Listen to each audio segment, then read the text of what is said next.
to make sure if, for example, 95% of if their clients are fully vaccinated, they get a huge bonus. It could be tens of thousands of dollars. And that's why your pediatrician, if you say, I want to go slow on the vaccines or I want to have a little different schedule, your pediatrician will throw you out of his practice because you're now jeopardizing that bonus structure. And these are all perverse incentives that stop doctors from actually practicing medicine and caring for the client because they're looking at the bottom line. Let's talk about why a pediatrician recommends giving vaccines together, giving vaccines per the recommended schedule by the AAP, by the former AKIP, ACIP. Let's talk about why giving one vaccine at a time versus 2, 3, or even 5 at a time are the same. So in 2017, there was a study, and you can easily find it, you can Google it. I will have to later look up the PMID. But I'd heard about the study on a podcast from an infectious disease pediatrician out of the University of Colorado. And I reached out to him and I said, where is this study? And he sent it to me, and I easily found it, like I said. And basically it was looking at cortisol levels by swabbing the inside of the cheek of the infant so they didn't have an additional shot, an additional blood draw. So it didn't confound for the fact that the child had just gotten vaccines. So they tested children that had one vaccine up to 5. So 1, 2, 3, 4, 5, and tested them and looked at their cortisol levels. And guess what?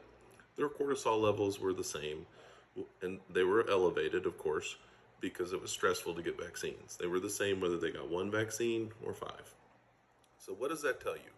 That tells you when you space vaccines out, it's going to stress your child out more. It's going to release more cortisol. Cortisol is a stress hormone that actually reduces the effectiveness of your immune system. So it could affect the effectiveness of the vaccines. We don't have good data on that, but because of the study, we now know that cortisol levels are elevated, whether it's one vaccine or 5. Now, when people say, but there's no evidence that it's not safe. I get that, but there's no evidence that giving one vaccine at a time every 2 months and from birth and on up, the first year would take 2 years. There are certain vaccines that are just combinations. They have 5 components, 6 components in one shot. So then people might say, well, can we split those up? That's even harder to come by because there's fewer and fewer manufacturers that are doing that, because the whole point of giving vaccines is less is more. Now, some people might say, well, we used to give 24 and now we give 72, and that's a gross exaggeration. The number of antigens in the current sets of vaccines is actually 95% less. We're giving more fine-tuned immunity and immunogenicity to infants than we ever did. It just seems like we're giving more vaccines, we're protecting against more diseases, but we're actually giving less antigens, which is a key thing. Now, that does sometimes cause some vaccines to need maybe 1 or 2 more doses. In the case of the tetanus vaccine, it used to be a lot more potent. It used to last a little bit longer, but it caused a lot more side effects. So we changed the potency, but increased the number of doses that you get. So there's a trade-off. With decreased potency, you may have to redose, every 5 to 10 years. In the case of tetanus, once you get your 11-year vaccine, you get a booster every 10 years.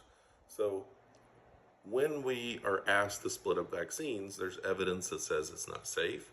There's evidence that is lacking that says, whether you should do it or not. The vaccines were tested together.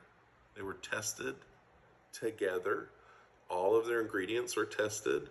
And yes, it's important that if you give a placebo, it can still contain some of the ingredients, as opposed to the suggestion that we should be doing saline placebo. That doesn't make any sense if you want to make sure if the ingredients are also confounding factors.